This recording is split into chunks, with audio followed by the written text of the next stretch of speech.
Hello friends, आप सभी का मैं एक बार फिर से स्वागत करता हूं आपके अपने चैनल लर्निंग ज्योतिष पर। फ्रेंड्स, आज की इस वीडियो हम लोग आज का टॉपिक हम लोगों का अलग रहने वाला है, विषय वस्तु अलग रहने वाली है। जितने भी वन डे कॉम्पिटिटिव एग्जाम होता है उसको टारगेट करते हुए आज हम जीके जीएस के प्रश्न को लेकर के आपके लोगों समक्ष उपस्थित हूं। इसमें हर एक चीज, हिस्ट्री, ज्योग्राफी, पॉलिटी, साइंस, सबको शामिल किया गया, स्टैटिक हो गया, सभी चीज को इसमें शामिल करने का हमने प्रयास किया है। और 35 क्वेश्चन का ये सेट है। ये पहला सेट है। आपको पर डे इसका लगभग एक सेट देने का प्रयास करेंगे, क्योंकि कल हम तो 9 तारीख को हमको ज्वाइनिंग लेटर मिलेगा, तो फिर वहां भी जाना है। इस कारण हो सकता है कि कुछ विलंब हो, लेकिन हम अपना पूरा प्रयास करेंगे आप लोगों को पर डे वीडियो उपलब्ध कराने का इस टॉपिक का। ये चाहे बिहार पुलिस हो, बिहार दरोगा हो, चाहे कोई भी एसएससी का एग्जाम हो, रेलवे हो, एनटीपीसी हो, या अभी जो बिहार डायरेक्ट एग्जाम होने वाला है एंट्रेंस का, उसका एग्जाम हो, सभी को ये टारगेट करते हुए काफी महत्वपूर्ण है। जो क्वेश्चन बार बार पूछे जाते हैं, जो रिपीटेड क्वेश्चन है, उस क्वेश्चन को हम आप लोगों के समक्ष लेकर के आए हैं और इसकी व्याख्या, एक एक क्वेश्चन की व्याख्या हम आपको बेहतरीन तरीका से करेंगे। इसलिए वीडियो को अंत तक जरूर देखिएगा। जो भी मेरे भाई बहन नए आते हैं तो प्लीज चैनल को सब्सक्राइब जरूर कर लें, ताकि ऐसा वीडियो आप लोगों के समक्ष आप लोगों को मिलता रहे। ठीक है, देखिएगा कि हमने कई सारे प्रश्नों का, विभिन्न प्रकार के प्रश्नों का पूरा संग्रह किए हैं। ठीक है, ये पूरा क्वेश्चन 35 क्वेश्चन है इसमें। ठीक है, इसलिए वीडियो को अंत तक जरूर देखिएगा और पूरा वीडियो समझिएगा भी। क्वेश्चन हम आपको पूरी इस विश्लेषण, एक एक ऑप्शन को तोड़ने का प्रयास करेंगे, इसलिए वीडियो को अंत तक जरूर देखिएगा। अंत में वीडियो को जरूर बताइएगा कि वीडियो अंत में कैसा लगा आपको, कमेंट करके जरूर कमेंट बॉक्स में बताइएगा। चलिए चलते हैं अपने पहले प्रश्न की तरफ। हमारा पहला प्रश्न है, लोकतंत्र के सामने सबसे बड़ी चुनौती क्या है। अब देखिए क्वेश्चन क्या आपका कि लोकतंत्र के सामने सबसे बड़ी चुनौती क्या है। लोकतंत्र मतलब, ये पॉलिटी से पहला क्वेश्चन है आपका कि लोकतंत्र के सामने सबसे बड़ी चुनौती क्या है। उच्च शिक्षा की व्यवस्था, खाद्यान्न की व्यवस्था, लोकतंत्र को सशक्त बनाना, जनसंख्या पर नियंत्रण, यूं तो ये सभी चुनौती, ये सभी चुनौती है। संविधान की, लोकतंत्र की, ये सभी चुनौती है। उच्च शिक्षा की व्यवस्था भी एक चुनौती है। शिक्षा सबसे बड़ी चुनौती है, क्योंकि अगर लोकतंत्र शिक्षित बनाना है, इसके लिए शिक्षा बहुत जरूरी है। जितने भी लोकतंत्र में अगर शिक्षित लोग होंगे तो लोकतंत्र सुदृढ़ होगा, लोकतंत्र मजबूत बनेगा। तो लोकतंत्र को मजबूत बनाने के लिए उच्च शिक्षा की व्यवस्था जरूरी नहीं है, खाद्यान्न की व्यवस्था करना जरूरी है। लेकिन आपसे पूछा सबसे बड़ी चुनौती क्या है, तो लोकतंत्र को सशक्त बनाना है, लोकतंत्र को सशक्त बनाना है। ठीक है, हमारा संविधान जो है, इसमें बहुत सारी अन्य चुनौतियां, जैसे उच्च शिक्षा हो गया, उसके बाद जो परिवहन हो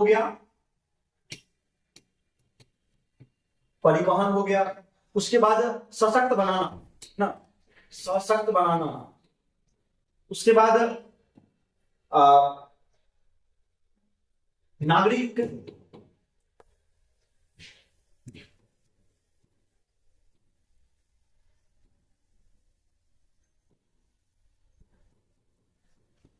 नागरिकों को प्रत्येक सुविधा उपलब्ध कराना, प्रत्येक सुविधा उपलब्ध कराना,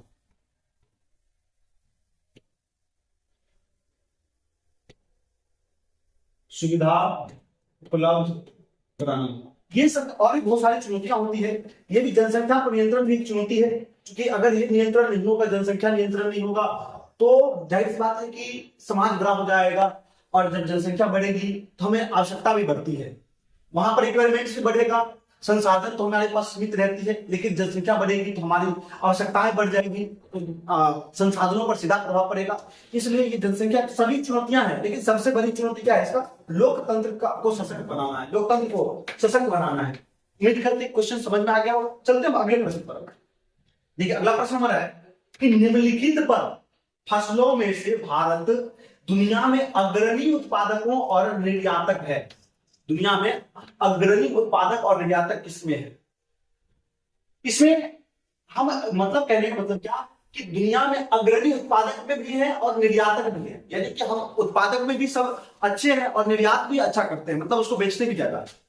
और कॉफी नहीं, दाल भी नहीं है। हम चाय में अच्छे उत्पादक और निर्यातक दोनों हैं। हम चाय में दूसरे स्थान पर है, विश्व में दूसरे स्थान पर है। ठीक है, दूसरे स्थान पर है चीन के बाद हम दूसरे स्थान पर है, लेकिन उपभोक्ता सबसे ज्यादा है, यानी कि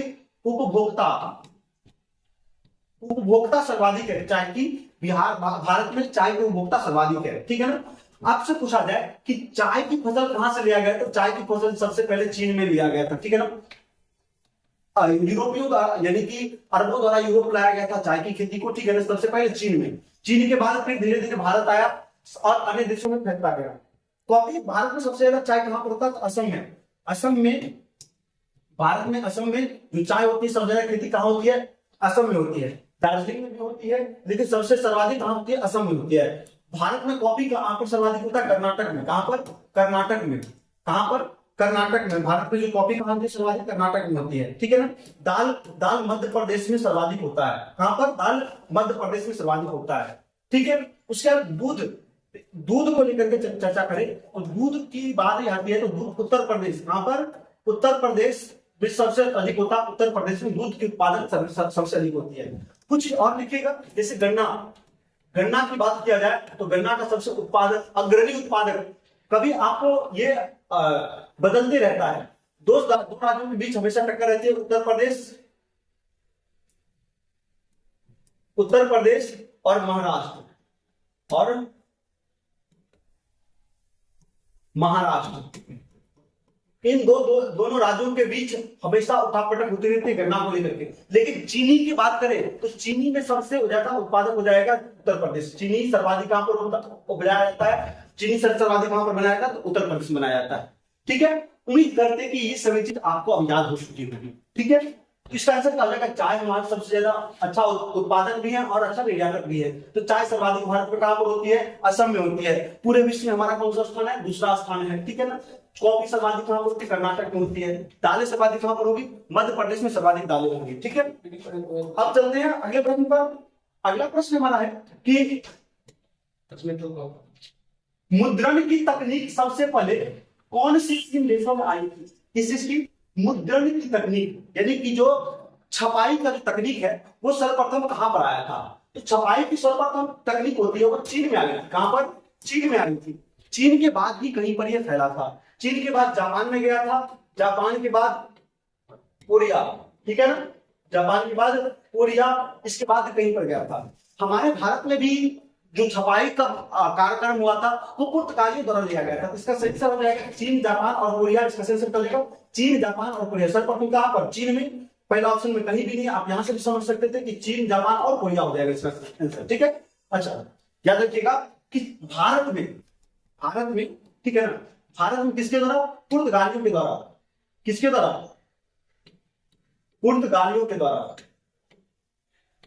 पुर्तगालियों के द्वारा भारत में छपाई मशीनों का प्रयोग किया गया सर्वप्रथम, ठीक है ना। अच्छा, इसके बाद ये जो सबसे पहले छपा था बाइबिल, ये छपाई मशीन के द्वारा, ठीक है ना। छपाई मशीन के द्वारा सबसे पहले छपने वाला किताब क्या था, बाइबिल। क्या था, बाइबिल, ठीक है ना। होली की बुक है ये बाइबल, ठीक है ना। सबसे पहले छपने वाला ये किताब था, ठीक है। उम्मीद करते हैं कि ये चीज आपको समझ में आ चुका होगा, ठीक है। अब चलते हैं अगले प्रश्न पर। अगला प्रश्न हमारा है कि खनिज निम्नलिखित में से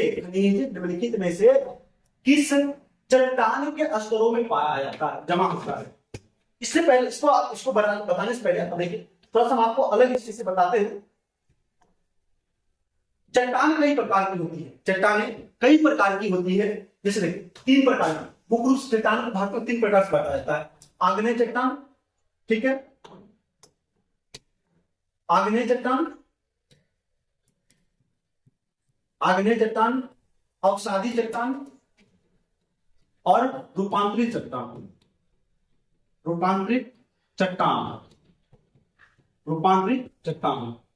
आग्नेय चट्टान में ये लावा से बना होता है, ठीक है ना। जैसे मैग्मा होता है, ज्वालामुखी फटती है तो उससे मैग्मा निकलता है, उसके कारण ये चट्टान बनी होती है। उसके बाद अवसादी चट्टान है, ये इसको तलछटी चट्टान भी कहा जाता है, इसको तलछटी चट्टान भी कहा जाता है, ठीक है ना। इसको तलछटी चट्टान भी इसको कहा जाता है, इसको अवसादी चट्टान। यहां पर ये देखिए नाम से स्पष्ट है कि अवसाद से बना होगा। किस चीज से, अवसाद से बना होता है। अवसाद कहने का मतलब क्या है कि जीवों के अंश से ये बना होता है, ठीक है ना। ये पृथ्वी पर सर्वाधिक इसी की मात्रा 70% होती है अवसादी चट्टान की, है ना। इसमें बहुत सारे जीवाश्म होंगे, है ना, बहुत सारे जीवाश्म होंगे, मतलब इसमें जीवों का अंश है, जीवों का अंश है। और अवसादी में कई प्रकार की, जैसे मान लो पेट्रोल हो गया, पेट्रोल हो गया, उसके बाद डीजल हो गया, ये जो जितने भी पेट्रोलियम चीजें हैं, ठीक है ना, यानी कि सीधा सीधा क्या आपको पेट्रोलियम पदार्थ, पेट्रोलियम पदार्थ, पेट्रोलियम पदार्थ किससे, इसी चट्टान, अवसादी चट्टान में ही पाया जाएगा। ये रूपांतरित चट्टान जो होता है इसको कायांत्रित चट्टान भी कहते हैं। क्या चीज, कायांत्रित, कायांत्रित, कायांत्रित चट्टान किसको कहा जाता है, किसको, रूपांतरित चट्टान को। इसका जो बनावट होता है, इसका जो फॉर्मेशन होता है, ये काफी दाब और चाप के कारण, ठीक है ना, काफी दबाव के कारण इसका निर्माण होता है।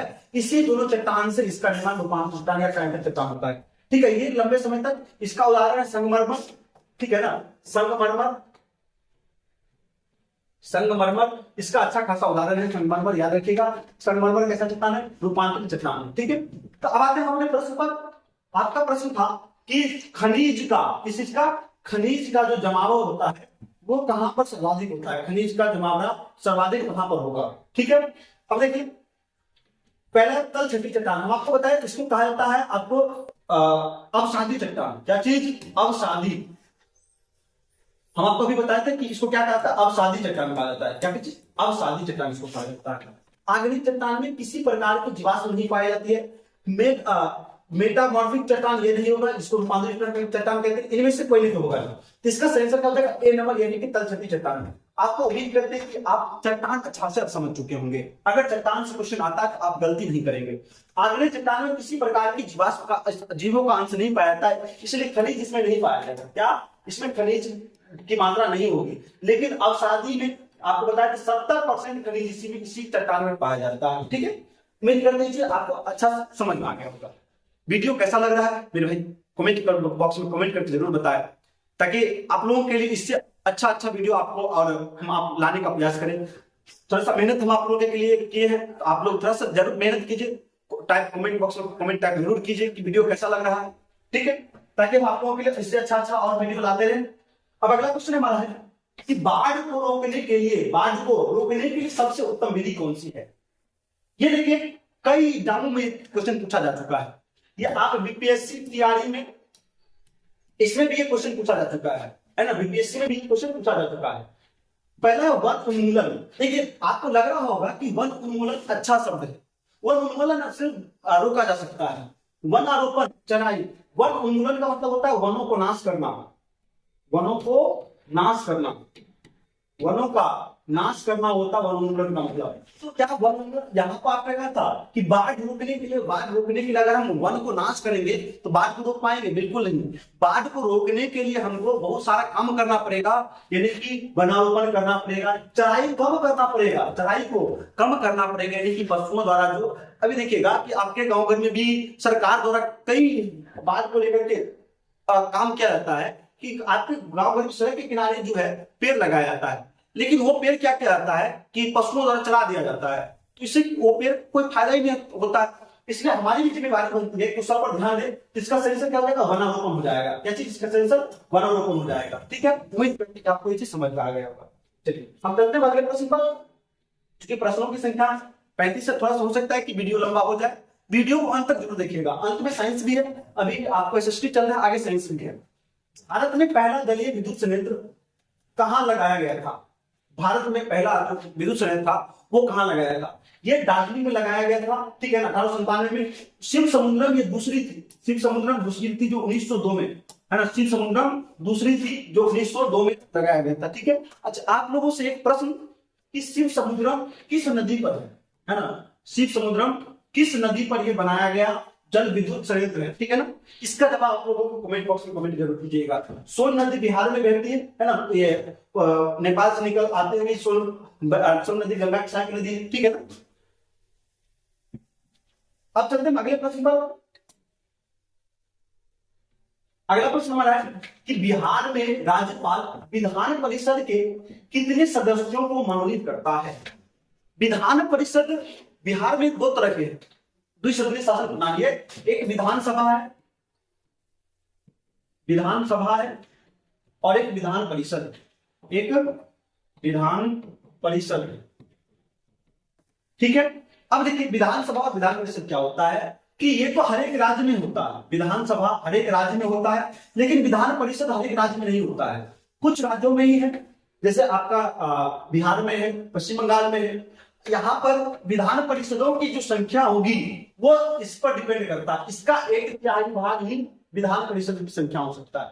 जैसे आपको पता है कि बिहार विधानसभा की संख्या, सीटों की संख्या कितना है, 243 विधायक होते हैं, इसका 1/3 भाग विधान परिषद का भाग होगा, 1/3 भाग विधान परिषद का भाग होगा।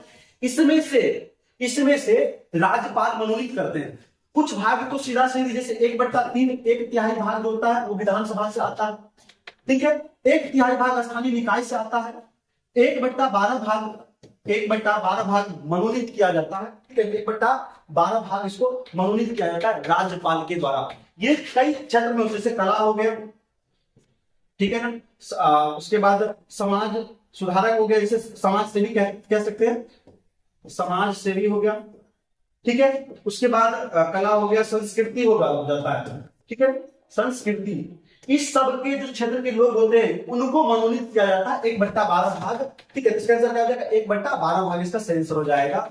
यानी कि विधान परिषद में राज्यपाल के द्वारा 1/12 भाग मनोनीत किया जाता है, किसके द्वारा, राज्यपाल के द्वारा। ठीक है, उम्मीद करते हैं कि ये क्वेश्चन आपको समझ में आ गया होगा। ये भी क्वेश्चन बार बार पूछा जाता है बिहार के एग्जाम में, क्योंकि ये बिहार से बातें थी, इसलिए क्योंकि बिहार पुलिस में भी ये एग्जाम पूछा गया था कि विधानसभा में कुल सीटों की संख्या कितनी है, तो 243 है। विधान परिषद में संख्या कितना होता है, विधानसभा का 1/3 भाग होता है। ठीक है, चलिए अब चलते हैं अगले प्रश्न पर। कह रहा भारतीय संविधान की किस धारा के अंतर्गत आदिवासियों को कमजोर वर्ग का स्थान दिया गया है। आदिवासियों को, यानी कि ये एसटी हो गए, ठीक है, एक होता है एससी और एक होता है एसटी, शेड्यूल कास्ट और ये शेड्यूल ट्राइब होता है। ठीक है, इनको 342 के तहत, इसके तहत 342 के तहत इनको जो है कमजोर वर्ग का स्थान दिया गया, किसके, 342 के तहत। इसका आंसर क्या हो जाएगा, 342। वही एससी के लिए 341, एससी के लिए 341 और एसटी के लिए 342। क्या रखिएगा, एससी के लिए 341, ये 352, 56 और 60 ये आपातकाल से संबंधित है। किस चीज से, आपातकाल से संबंधित। 352, 56, सॉरी 352, 356 और 360, ये तीनों जो है आपातकाल से संबंधित। किससे, आपातकाल। ठीक है ना, किससे, आपातकाल। जैसे भारत में क्या 3 बार राष्ट्रीय आपातकाल लग चुका है ना।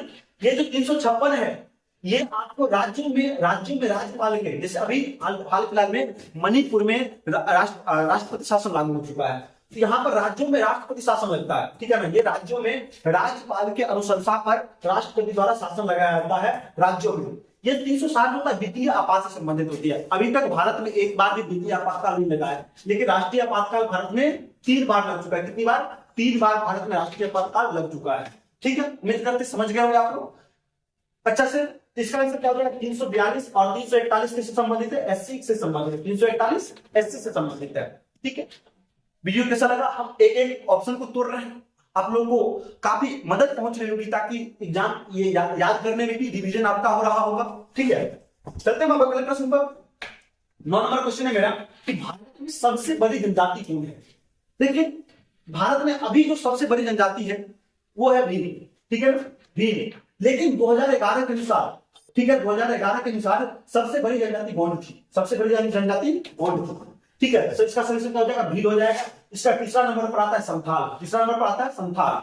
ये कई राज्यों में पाया जाता है, उत्तर प्रदेश, क्या कहते हैं, ये मध्य प्रदेश होता है, ठीक है, महाराष्ट्र होता है, ठीक है, उसके बाद ये राजस्थान होता है, यहां भी ये भील जनजाति पाई जाती है। सबसे आपसे पूछा जाए कि सबसे भारत में सर्वाधिक जनजाति वाला राज्य कौन सा है। सर्वाधिक यानी कि जो सर्वाधिक जनजाति किस राज्य में निवास करते हैं, सर्वाधिक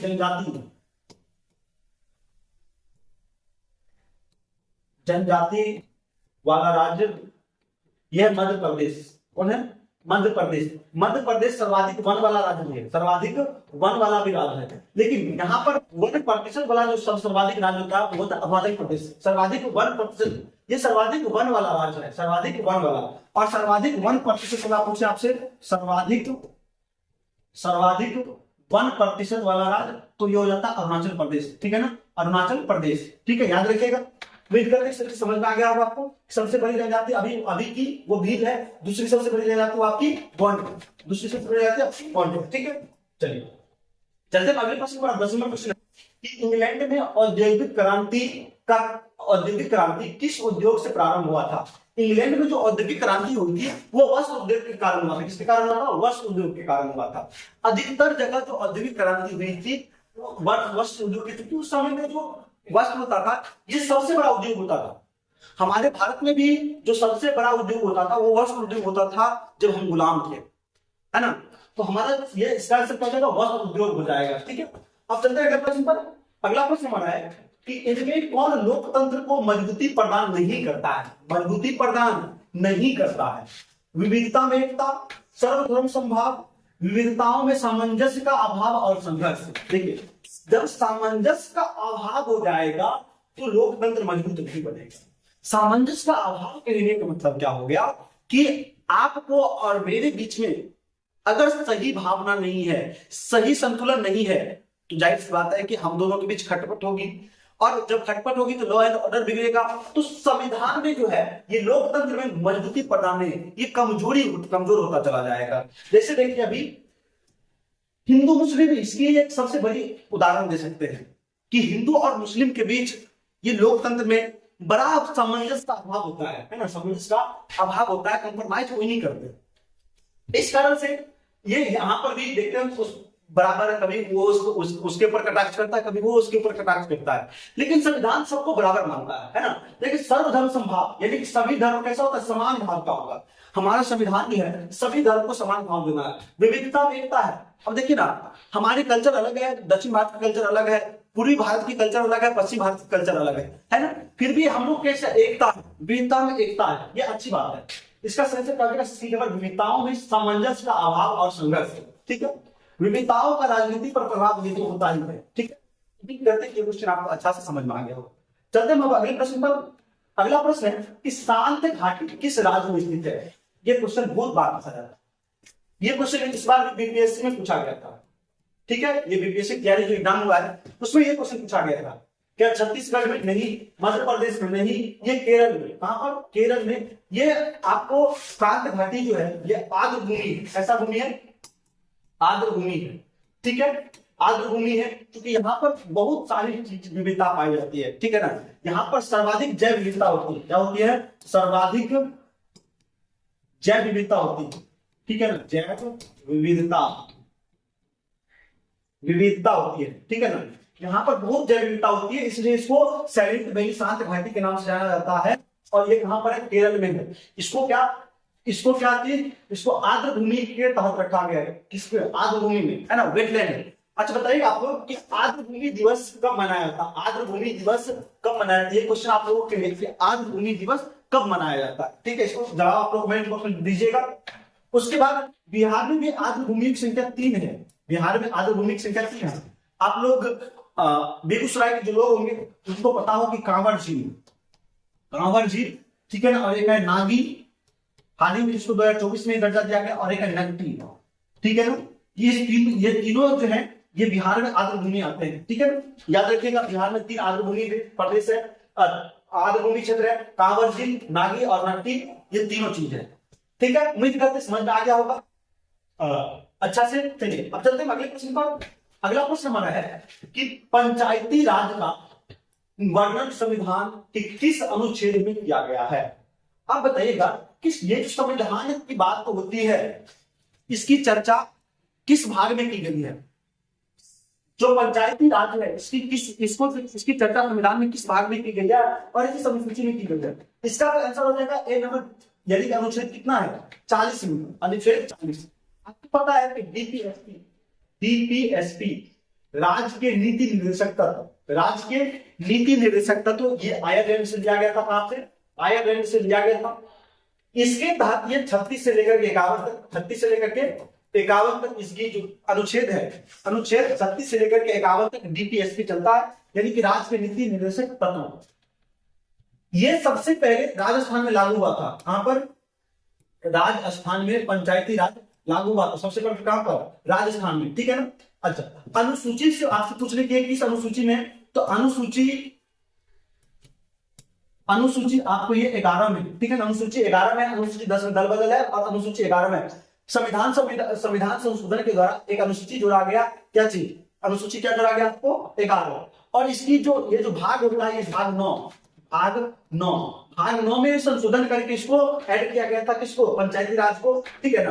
9 काटो। और अनुसूची 12 जो ये पंचायती राज था, है ना, इसके बाद नगर पंचायत की चर्चा अनुच्छेद 12 में किया, अनुसूची 12 में की गई है, ठीक है ना।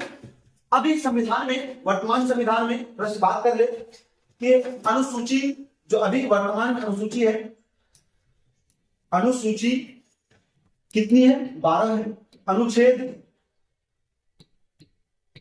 अनुच्छेद की संख्या कितनी है?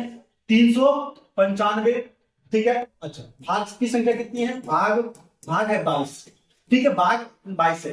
लेकिन जब ये प्रारंभ हुआ था, है ना, मूल संविधान में, इसमें मूल संविधान में, ये वर्तमान में है, ये अभी वर्तमान में है, ठीक है ना। लेकिन मूल संविधान में आपको अनुसूची की संख्या, किसकी संख्या? अनुसूची की संख्या, मूल संविधान में अनुसूची की संख्या 12 नहीं थी।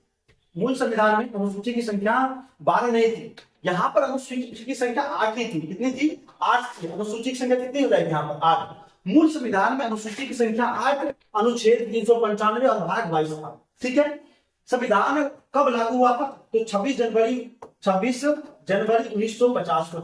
1950 को ये लागू हुआ था। लेकिन आपसे पूछ लिया जाए कि ये बनकर कब तैयार हुआ था, तो 26 नवंबर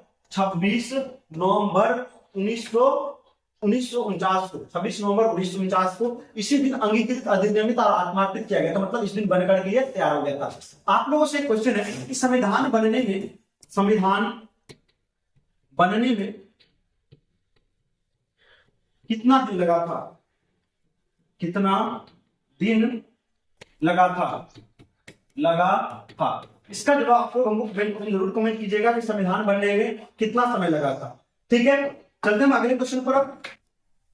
ये कुछ का आंसर क्या हो जाएगा? 40, ठीक है ना। अनुच्छेद 40 में इसको रखा गया है।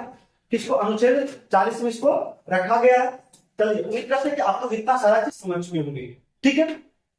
इसको एक और याद रखिएगा, इसको महात्मा गांधी का दर्शन भी कहा जाता है। किसका? महात्मा गांधी का दर्शन, महात्मा गांधी का दर्शन भी कहा जाता है, ठीक है। उम्मीद करते कि ये क्वेश्चन आपको अच्छा समझ आ गया होगा। हम चलते हैं अगले प्रश्न पर। अगला प्रश्न है हमारा कि भोपाल त्रासदी में किस गैस का रिसाव हुआ था? सबसे पहले याद रखिए कि ये हुआ कब था। तो भोपाल गैस त्रासदी कब हुआ था? तो याद है आपको कि 3 दिसंबर 1984 को हुआ था, ठीक है। 3 दिसंबर 1984 को हुआ था। इसमें लाखों लोगों पर असर हुआ था। अभी भी वर्तमान में भी असर दिख रहा है ना। बहुत सारे लोग वहां पर भी विकलांग हैं। कार्बन मोनोक्साइड नहीं, कार्बन डाइऑक्साइड नहीं, मिथाइल आइसोसाइनेट होता है। देखिए, यहाँ पर दो चीज होता है, मिथाइल आइसोसाइनेट होता है और आइसोसाइनेट भी होता है। याद रखिएगा, मिथाइल आइसोसाइनेट, साइनाइट नहीं, साइनेट, सल्फर डाइऑक्साइड। ठीक, कार्बन मोनोक्साइड, जो ये कार्बन मोनोक्साइड होता है, जब कोई आप वाहन चलाते हैं, यानी कि गाड़ी, ठीक है ना, गाड़ी चलती है, उससे जो धुआं निकलता है उसमें होता है कार्बन मोनोक्साइड, ठीक है ना, कार्बन मोनोक्साइड होता है। क्योंकि ये पूरा पूरी जल नहीं पाता है। जब कोई चीज पूरा पूरी जल जाता है तो कार्बन डाइऑक्साइड निकलता है, लेकिन जब आधा जलता है तो कार्बन मोनोक्साइड निकलता है। जैसे कोयला पूरा पूरी जलता है, नहीं जलता है, ये कौन सी गैस निकालेगी? Carbon monoxide. गाड़ी कौन सा? वो कार्बन मोनोक्साइड। लेकिन जब किसी चीज को आप जलाते हैं, जैसे आप किसी भी चीज को जलाते हैं, जलावन जलाते हैं, तो वो क्या निकालता है? कार्बन डाइऑक्साइड, ठीक है। सल्फर डाइऑक्साइड के कारण आपको पता है कि अम्ल वर्षा होता है। सल्फर डाइऑक्साइड के कारण, इसके कारण क्या होती है? अम्ल वर्षा होती है। इससे क्या होती है? अम्ल वर्षा होती है। समझ में आ गया? कैसा लग रहा है वीडियो मेरे भाई, मेरे दोस्त? अच्छा लग रहा होगा, उम्मीद करते हैं, क्योंकि ये मेहनत आप लोगों के लिए है। तो थोड़ा सा अभी तक जो लाइक नहीं किया तो प्लीज लाइक जरूर कर दे और अपने दोस्तों तक शेयर जरूर कर दे, ठीक है। कि अब आप लोगों की मेहनत बहुत है और आपकी तैयारी भी जरूरी है। अब देखिए भाखड़ नागल परियोजना किस नदी पर स्थित है? ये भाखड़ नागल परियोजना किस नदी पर स्थित है? ये है आपका सतलज नदी पर। इस पर सतलज नदी पर स्थित है। अब इससे प्रभावित होने वाले 3 राज्य हैं, हरियाणा,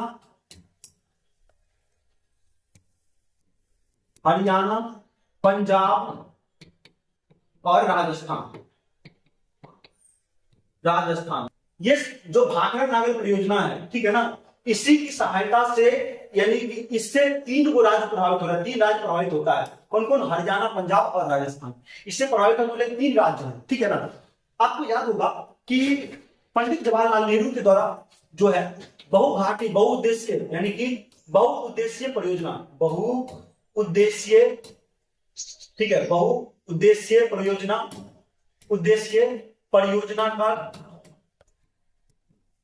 परियोजना चालू किया गया था। उसी के तहत बहुत सारा डैम बनाया गया था और पंडित जवाहरलाल नेहरू के द्वारा ये कहा गया था कि ये जो है, ठीक है ना, ये जो भाखड़ नागल परियोजना है या कोई भी परियोजना है, ये मंदिर है ना, नदियों का मंदिर, ठीक है ना, ऐसा कुछ कहा गया था, ठीक है। आप लोग कमेंट बॉक्स में कमेंट करके बताइएगा कि पंडित जवाहरलाल नेहरू ने इस सभी चीज को लेकर के क्या कहे थे। इसका सही आंसर क्या हो जाएगा? सतलज इसका सही आंसर हो जाएगा। किस नदी पर? सतलज नदी पर। इससे प्रभावित होने वाला कौन कौन राज्य? हरियाणा, पंजाब और राजस्थान। ये किसके तहत? बहुउद्देशीय परियोजना के तहत काम किया गया था। बहुउद्देशीय परियोजना कौन लागू किए थे? पंडित जवाहरलाल नेहरू। ठीक है, समझ में आ गया। अब चलते हैं अगले प्रश्न पर। अगला प्रश्न है कि जयप्रकाश नारायण अंतरराष्ट्रीय हवाई अड्डा बिहार के किस शहर में स्थित है? ये जयप्रकाश नारायण अंतरराष्ट्रीय हवाई अड्डा ये पहले एक ही हुआ करता था बिहार में, लेकिन अब एक और है, दरभंगा में स्थित है। दरभंगा में है, ठीक है ना, मिथिलांचल का अच्छा खासा मोदी जी किए। अब ये कहां पे स्थित है? ये पटना में है। दरभंगा में क्या है? दरभंगा में भी है हवाई अड्डा है, लेकिन ये पटना में है। कौन सा? जयप्रकाश नारायण अंतरराष्ट्रीय हवाई अड्डा कहां पर है? ये पटना में। ठीक है, ये याद रखिएगा। चलते हैं अगले प्रश्न पर। इसमें कुछ था नहीं। भारत में वन्य जीव संरक्षण अधिनियम कब लागू किया गया था? ये याद रखिएगा, 1972 में। भारत में वन्य जीव संरक्षण अधिनियम कब लागू किया गया था? 1972 में। अच्छा, याद रखिएगा 1992 में क्या हुआ था? आपको याद है, हाथी प्रोजेक्ट, है ना, हाथी प्रोजेक्ट ये लागू किया गया था कब? 1992 में भारत में हाथी प्रोजेक्ट। आप बताइएगा कि जो बाघ यानी कि जो बाघ परियोजना है, टाइगर प्रोजेक्ट, ठीक है ना, टाइगर प्रोजेक्ट, ये कब भारत में ये कब लागू हुआ था? इसको आप लोग जवाब हमको कमेंट बॉक्स में जरूर कमेंट कीजिएगा कि टाइगर प्रोजेक्ट कब लागू हुआ था। ठीक है, चलते हैं अगले प्रश्न पर। अगला प्रश्न हमारा है, समुद्री मार्ग से विश्व का परिभ्रमण सबसे पहले किसने किया था? तो आपको पता है, सबसे पहले परिभ्रमण करने वाले पूरे विश्व का समुद्री मार्ग से, किसके? समुद्री मार्ग से करने वाले कौन थे? मैगलिन थे। मैगलिन साहब थे। कोलंबस आपको पता है अमेरिका का समुद्री मार्ग से अमेरिका खोज किए थे, ठीक है ना, अमेरिका खोज नहीं, समुद्री मार्ग का खोज किया था अमेरिका के लिए समुद्री मार्ग का खोज कौन किए थे? कोलंबस किए थे। अच्छा, बताइएगा कि भारत के लिए ठीक है ना, भारत के लिए समुद्री मार्ग का खोज कौन किए थे? ठीक है, इसका जवाब आप लोग बताइएगा, ठीक है ना, इसका जवाब हमको बताइएगा। इससे थोड़ा सा बात कर लेते हैं। आपको पता होगा कि पुर्तगाली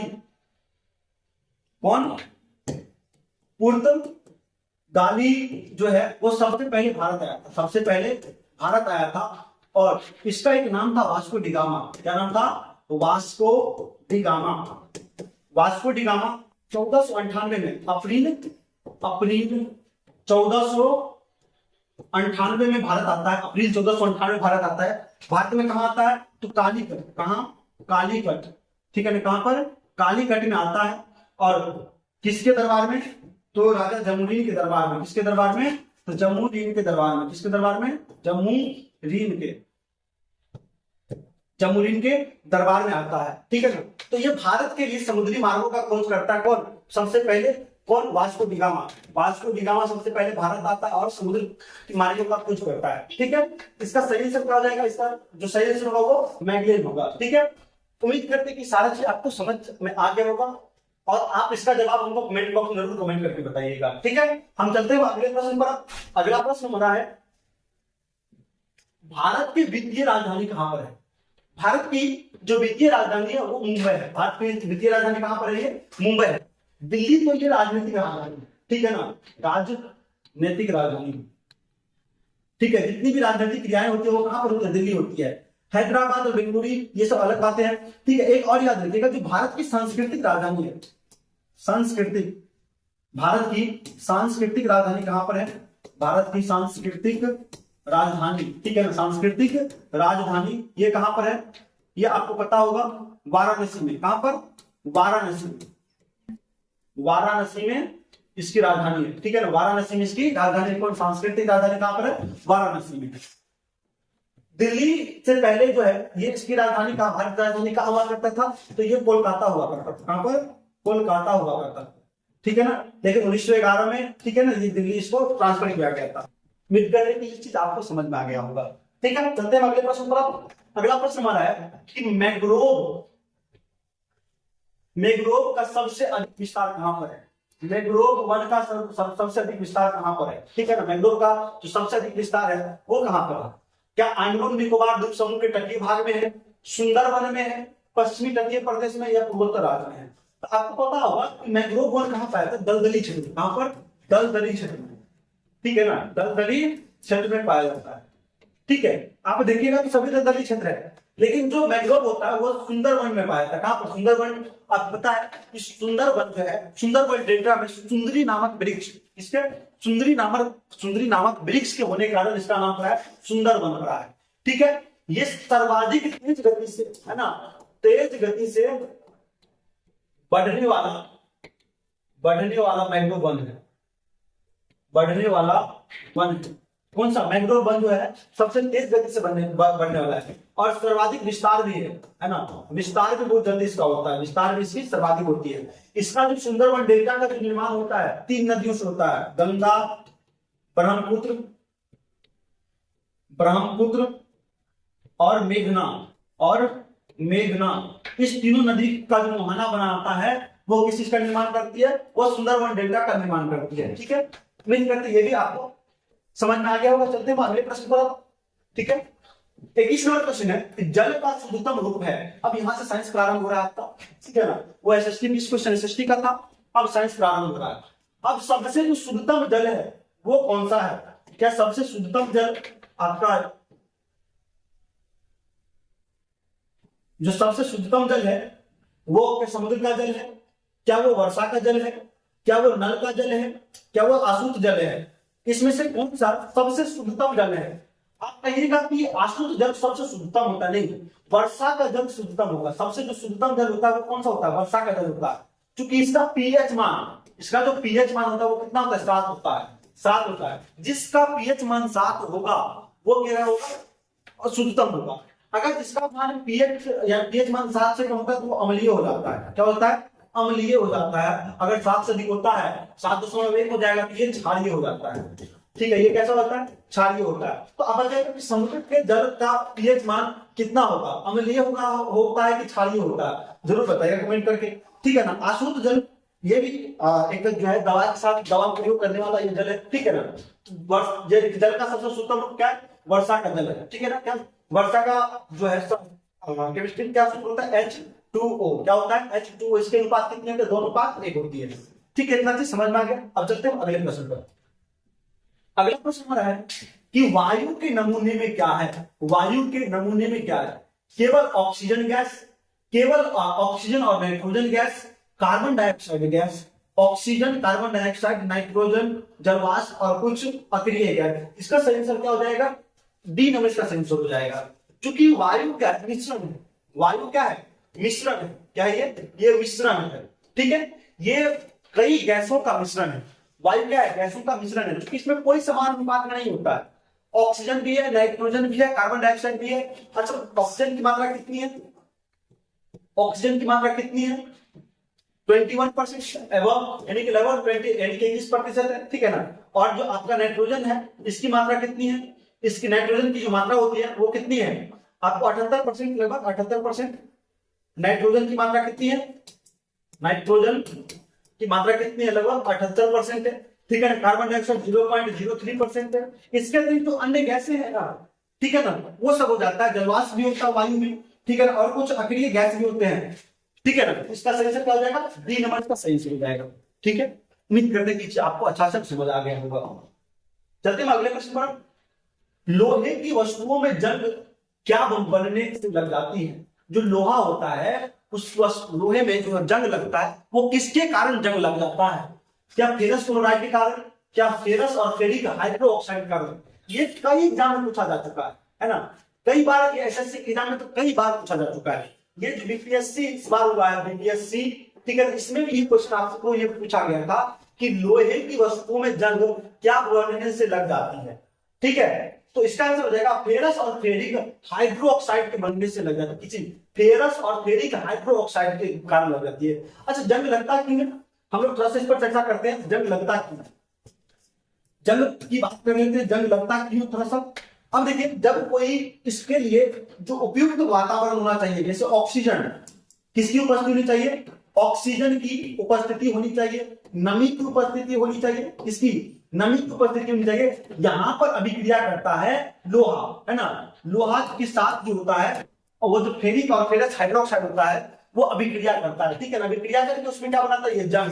क्या बनाता है? जंग, ठीक है ना। जंग जब लग जाता है, इसको जंग से बचाने के लिए इस पर परत चढ़ाई जाती है, ठीक है ना। इस पर एक परत चढ़ाई जाती है जिसको कहा जाता है गैल्वेनीकरण। क्या कहता है? गैल्वेनीकरण, ठीक है ना। इसको क्या कहता है? गैल्वेनीकरण, जिस पर जास्ता का परत चढ़ाया, किसका? जास्ता का परत चढ़ाया जाता है, ठीक है ना। या उसको पेंट भी किया जाता है। क्या किया जाता है? उसको पेंट भी किया जाता है। जंग से बचाने के लिए पेंट भी किया जाता है। उसको उस गतिविधि क्या कहते हैं? गैल्वेनीकरण कहते हैं। ये क्वेश्चन कई बार पूछा जा चुका है, इसलिए याद रखिएगा, ठीक है ना। जंग लगने के लिए जो उपयुक्त कारक है वो कौन सा? ऑक्सीजन और नमी, ऑक्सीजन और नमी कारक है, ठीक है। तो इसका सही आंसर आप लोग समझ चुके हैं। इसका सही आंसर क्या हो जाएगा? फेरस और फेरिक हाइड्रोक्साइड। हाइड्रो देखिए यहाँ पर हाइड्रोक्साइड है, यहाँ पर ये जल की उपस्थिति में ही बनाता है, ठीक है ना, नमी, हाइड्रोक्साइड। अगला क्वेश्चन है हमारा है, अगला क्वेश्चन है कि परम शून्य ताप क्या है? परम शून्य ताप क्या है? किसी भी तापमान पैमाने पर आरंभ बिंदु नहीं, तापमान का आरंभ बिंदु नहीं, सैद्धांतिक रूप से न्यूनतम संभव तापमान, जो संभव तापमान हो सकता है वही क्या है? परम शून्य तापमान है। परम शून्य ताप है जो 0 डिग्री केल्विन होता है, 0 डिग्री केल्विन होता है। अच्छा, आप जो है इसका सेल्सियस में मान बताइएगा आप हमको, इसमें इसका जो सेल्सियस में मान कितना होता है आप हमको जरूर बताइएगा, ठीक है। सेल्सियस में मान बताइएगा, ये चीज आप समझ में आ गया होगा। चलते हैं अगले प्रश्न पर। अगला प्रश्न हमारा है कि महासागरों से शुद्ध जल किस विधि से प्राप्त किया जाता है? महासागरों से जो शुद्ध जल प्राप्त किया जाता है उसको किस विधि द्वारा? ठीक है, क्या फिल्टरन द्वारा? नहीं, फिल्टरन द्वारा तो आप शुद्ध जल को ही शुद्ध किया जाता है, आचमन द्वारा बिल्कुल। इसका जो होता है विधि आचमन द्वारा, क्योंकि वहां पर क्या होता है? आचमन विधि क्या होती है? इसको गर्म करके, क्या ये समुद्री जल को गर्म करने पर, ठीक है ना, गर्म करने पर ये जल जो होता है वाष्प के रूप में, क्योंकि इसमें महासागरों में नमक की मात्रा अधिक होती है ना, तो इसको जब गर्म किया जाता है तो ये पानी वाष्प के रूप में ऊपर उठता है। गर्म करने पर ये क्या होता है? वाष्प के रूप में ऊपर उठता है और फिर इसको ठंडा कर लिया जाता है। ठंडा करने के बाद फिर से गैस किसमें आ जाता है? तो ये अपनी अवस्था में, यानी कि द्रव अवस्था में आ जाता है। ये जो सब गर्म करने पर किस अवस्था में बदलता है? गैस में, ठीक है ना, और फिर इसको ठंडा करने पर किसमें आ जाता है? फिर आपको ये द्रव अवस्था में आता है। इसको कंडेंसेशन की संघनन की प्रक्रिया इसको कहा जाता है, ठीक है। तो ये आचमन विधि द्वारा इसका आंसर हो जाएगा। प्रभावी आचमन के द्वारा क्या होता है कि आपको जो तेल प्राप्त किया जाता है ना, शुद्ध तेल, ठीक है, जैसे पेट्रोल हो गया, डीजल हो गया, कच्चा तेल से, है ना, कच्ची तेल से शुद्ध रूप प्राप्त करना, ये शुद्धतम रूप जो है शुद्धिकरण जो होता है वो किस विधि द्वारा होता है? ये प्रभावी आचमन के द्वारा होता है। इसका सही क्या हो जाएगा? आचमन विधि हो जाएगा। इसका सही क्या हो जाएगा? आचमन विधि हो जाएगा, ठीक है। उम्मीद करते हैं समझ गए होंगे। अब चलते हैं अगले प्रश्न पर। अगला प्रश्न हमारा है कि खगोलीय दूरी का मात्रक क्या है? एंगस्ट्रम में आवृत्ति मापी जाती है, ठीक है ना। एंगस्ट्रम इसका नहीं होगा। किलोमीटर में दूरी मापा जाता है, लेकिन खगोलीय दूरी नहीं होगा। समुद्री मील में, ये नॉटिकल मील है जो समुद्र में दूरी तय किया जाता है, उसके लिए मापा जाता है। प्रकाश वर्ष इसका सही आंसर हो जाएगा। क्या हो जाएगा? प्रकाश वर्ष इसका सही आंसर हो जाएगा। दूरी का जो सबसे बड़ा मात्रक होता है वो होता है पार्सेक। क्या होता है? पारसेक। दूरी का जो सबसे बड़ा मात्रक होता है वो क्या होता है, पारसेक होता है। ठीक है, समझ में आ गया। अब चलते हैं अगले प्रश्न पर, क्योंकि वीडियो लंबा हो जाएगा इसलिए थोड़ा सा फास्ट में चल रहे हैं। अब थोड़ा एक क्वेश्चन बचा हुआ, 8 क्वेश्चन और बचा हुआ है। तापमान का एसआई मात्रक, तापमान का एसआई मात्रक क्या है? तापमान का एसआई मात्रक जूल है क्या, केल्विन है क्या, क्या वाट है या कैलोरी है? तो तापमान का दो एसआई मात्रक होता है, एक तो होता है केल्विन और एक होता है सेल्सियस। ठीक है ना, फ़ारेनहाइट। अब देखिए जूल किसका कार्य का एसआई मात्रक क्या होता है, जूल होता है। वाट किसका, शक्ति का, है ना, वाट किसका, शक्ति का। और कैलोरी ऊर्जा का, किसका, ऊर्जा का, फिर क्या होता है, कैलोरी होता है। केल्विन किसका, तापमान का हो जाएगा। ठीक है, समझ में आ गया। चलते हैं अगले क्वेश्चन पर। विभवांतर मापने के लिए प्रयुक्त युक्ति को क्या जाना जाता है, इसको वोल्ट मीटर कहते हैं। क्या कहते हैं इसको, वोल्ट मीटर कहते हैं, है ना, किसके, वोल्ट मीटर कहते हैं इसमें। ठीक है ना, वोल्टा मीटर नहीं होगा, क्या हो जाएगा, वोल्ट मीटर हो जाएगा। ठीक है, यानी कि विभवांतर मापने के लिए किसका प्रयोग किया जाता है, वोल्ट मीटर का प्रयोग किया जाता है। ठीक है ना, विभव के लिए गैल्वेनोमीटर और भी बहुत सारी चीजें हैं, इसको हम कभी आपको पढ़ाएंगे यूनिट में तो आपको बता देंगे। प्रकाश की चाल को सर्वप्रथम किस वैज्ञानिक ने मापा था? प्रकाश की चाल को सर्वप्रथम किस वैज्ञानिक ने मापा था? रोमर ने मापा था। इससे रोमर ने। न्यूटन महोदय गति का नियम दिए हैं, न्यूटन महोदय गति का नियम दिए। गैलीलियो भी गति से संबंधित है और भी है। ठीक है ना, तो ये रोमर हो जाएगा इसका आंसर। जो प्रकाश की चाल को सर्वप्रथम किसने मापा था, रोमर ने मापा था। किसने, रोमर ने मापा था प्रकाश की चाल को सर्वप्रथम। ठीक है, अब अगला क्वेश्चन है कि दबाव का ऐसा मात्रक, दबाव का ऐसा मात्रक क्या होता है? क्या प्रति वर्ग सेंटीमीटर न्यूटन नहीं होगा, न्यूटन वर्ग मीटर नहीं होगा, न्यूटन प्रति वर्ग मीटर, ये सही आंसर हो जाएगा, न्यूटन प्रति वर्ग मीटर। ठीक है, न्यूटन मीटर स्क्वायर, इसको ये भी कहते हैं न्यूटन मीटर स्क्वायर, न्यूटन प्रति वर्ग मीटर, इसका सही आंसर हो जाएगा। ठीक है, उम्मीद करते हैं कि आपको ये चीज क्वेश्चन याद हो गया होगा, समझ आ गया होगा। अब चलते हैं अगले क्वेश्चन पर। अब यहां से फिर बायोलॉजी शुरुआत होता है आपका। कोशिका में प्रोटीन, कोशिका में प्रोटीन संश्लेषण का स्थान है। कोशिका में जो प्रोटीन होता है उसका संश्लेषण कौन करता है? अब थोड़ा सा पहले कोशिका को समझते हैं। तो कोशिका हमारे जीवन की भौतिक यानी मूलभूत इकाई है। ठीक है ना, जीवन की मूलभूत इकाई है, मूलभूत इकाई, इकाई। ये कार्यात्मक होता है और संरचनात्मक होता है, और संरचनात्मक संरचनात्मक होता है, संरचनात्मक होता है। ठीक है ना, ये जीवन की मूलभूत कार्यात्मक और संरचनात्मक इकाई है कौन, कोशिका। ठीक है ना, सर्वप्रथम कोशिका खोज किसने किया था? तो रॉबर्ट हुक ने। किसने? रॉबर्ट हुक कोशिका को खोज करने वाले पहले प्रथम व्यक्ति थे, जो 1665 में। लेकिन ये मृत कोशिका खोज थे, इसकी मृत कोशिका, जीवित कोशिका खोज करने वाले थे ल्यूवेन हॉक। ठीक है ना, ल्यूवेन हॉक महोदय जीवित कोशिका खोज की, कौन, जीवित कोशिका का खोज। ठीक है ना, जीवित कोशिका का खोज कौन किए थे? ल्यूवेन हॉक किए थे। ठीक है, जीवन की मूलभूत कार्यात्मक और संरचनात्मक इकाई क्या है? आपको कोशिका है। कोशिका खोज सर्वप्रथम किसने किए थे? तो रॉबर्ट हुक ने 1665 में। जीवित कोशिका खोज किसने किया था? तो ल्यूवेन हॉक ने कब? 1667 ईस्वी में। ठीक है ना, ये रॉबर्ट हुक कब किए थे? 1665 में। लिखने की कोशिका कैसी थी? मृत कोशिका का था। ठीक है ना, अब कह रहा है कि इसमें कोशिकाओं बहुत सारे भाग होते हैं, केंद्रक होता है, झिल्ली होता है, बहुत सारे भाग होता है। इसमें जो प्रोटीन संश्लेषण का काम होता है किसका होता है? क्या माइटोकॉन्ड्रिया का होता है? नहीं, माइटोकॉन्ड्रिया का होता है श्वसन करना। ठीक है ना, श्वसन करना, श्वसन के दौरान ऊर्जा का संचित करना होता है। ठीक है ना, इसलिए इसको पावर हाउस भी कहा जाता है। ठीक है ना, पावर हाउस भी इसको कहा जाता है। ठीक है ना, ये ऊर्जा किस रूप में संचित करता है? एटीपी के रूप में। किस रूप में? एटीपी के रूप में, एडिनो ट्राइफॉस्फेट के रूप में। किसमें बदलता है? ये एडीपी से एटीपी के रूप में बदलता है, एडीपी से ये एटीपी के रूप में बदलता है। ठीक है, केंद्रक नहीं, केंद्रक का काम, इसको केंद्रक को जो है जिस तरह से हमारे शरीर का नियंत्रण कौन करता है? मस्तिष्क करता है, उसी तरह कोशिकाओं का नियंत्रण कौन करता है? केंद्रक करता है। इसलिए इसको कोशिका का दिमाग कहा जाता है। क्या? कोशिका का दिमाग कहा जाता है। ठीक है, इसका राइबोसोम जो होता है ये प्रोटीन का संश्लेषण करता है। किसका? ये प्रोटीन का संश्लेषण करता है, केंद्रिकाएं नहीं। इसका केंद्रक का खोज कौन किए थे? तो रॉबर्ट ब्राउन। ठीक है ना, रॉबर्ट ब्राउन जो है वो कोशिका के केंद्रक का खोज किए थे, ब्राउन। ठीक है ना, ब्राउन किस चीज का खोज किए थे? केंद्रक का खोज किए थे। किस चीज का? केंद्रक का खोज किए थे कौन? ब्राउन। ठीक है, थोड़ा सही ब्राउन किसकी चीज का? कोशिका के केंद्र का खोज के। ठीक है, इतना चीज आप लोग समझ चुके होंगे। एक क्वेश्चन से इतना चीज आपको सामने निकल कर आ रहा है। उम्मीद करते हैं कि सारा चीज आप लोग अब समझ चुके होंगे। अब चलते हैं अगले प्रश्न पर। राइबोसोम बने होते हैं, राइबोसोम किससे बने होते हैं? क्या डीएनए और प्रोटीन के बने होते हैं?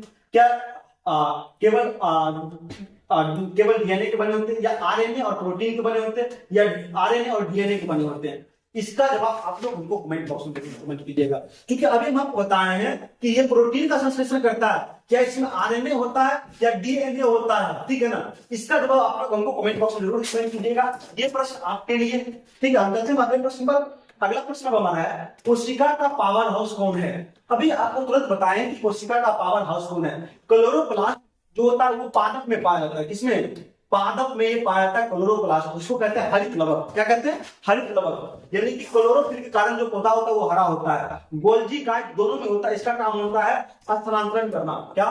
स्थानांतरण, स्थानांतरण करना। केंद्रक का काम होता है कोशिका का नियंत्रण करना, कोशिकाओं को नियंत्रण करना, कोशिकाओं को नियंत्रण करना। ठीक है, तो अब जवाब तो आप लोग समझ चुके होंगे, तो इसका जवाब हमको कमेंट बॉक्स में जरूर कमेंट कीजिएगा। ठीक है, अब अगला क्वेश्चन है, ईस्ट क्या है? ईस्ट क्या प्रोकैरियोटिक है या यूकैरियोटिक है या एक कोशिकीय जीव है या बहुकोशिकीय जीव है? ये एक कोशिकीय जीव है। ईस्ट कैसा है? एक कोशिकीय और प्रोकैरियोटिक है। ठीक है, एक कोशिकीय और प्रोकैरियोटिक है। ठीक है, यदि कि एक कोशिकीय जीव किसको कहते हैं? जिसमें क्या होता है कि एक कोशिका केवल पाया जाता है, इसको क्या जाता है? एक कोशिकीय जीव। जिसमें एक से अधिक कोशिकाएं होती है उसको बहुकोशिकीय जीव कहा जाता है। इसका सही आंसर क्या हो जाएगा? ए और सी दोनों मिल जाएगा। इसका सही आंसर क्या हो जाएगा? ए और सी। ठीक है, अब चलते हैं अगले प्रश्न पर। अगला प्रश्न हमारा है कि सभी कवक सदैव क्या होते हैं? सभी कवक सदैव क्या होते हैं? क्या सभी कवक स्वकोषी होते हैं या विषम कोषी होते हैं या विविध कोषी होते हैं या परजीवी होते हैं, मृतोपजीवी होते हैं?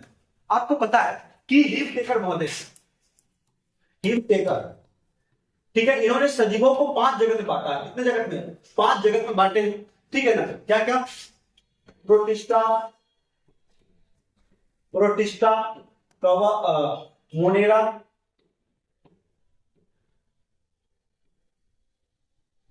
मोनेरा,